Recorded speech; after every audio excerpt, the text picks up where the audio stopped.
We have remarked that one reason offered for being a progressive is that things naturally tend to grow better. But the only real reason for being a progressive is that things naturally tend to grow worse. The corruption in things is not only the best argument for being progressive, it is also the only argument against being conservative. The conservative theory would really be quite sweeping and unanswerable if it were not for this one fact. But all conservatism is based upon the idea that if you leave things alone, you leave them as they are. But you do not. If you leave a thing alone, you leave it in a torrent of change. If you leave a white post alone, it will soon be a black post. If you particularly want it to be white, you must always be painting it again. That is, you must be always having a revolution.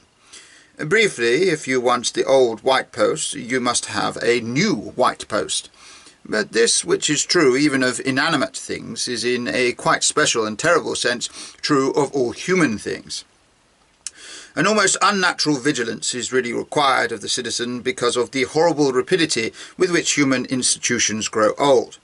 It is the custom in passing romance and journalism to talk of men suffering under old tyrannies. But as a fact, men have almost always suffered under new tyrannies, under tyrannies that had been public liberties hardly 20 years before. Thus England went mad with joy over the patriotic monarchy of Elizabeth, and then almost immediately afterwards went mad with rage in the trap of the tyranny of Charles I. So again, in France the monarchy became intolerable, not just after it had been tolerated, but just after it had been adored. The son of Louis, the well-beloved, was Louis the Guillotined.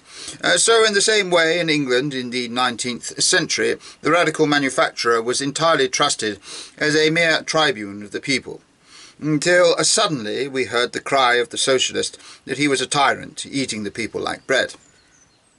So again, we have almost up to the last instant trusted the newspapers as organs of public opinion.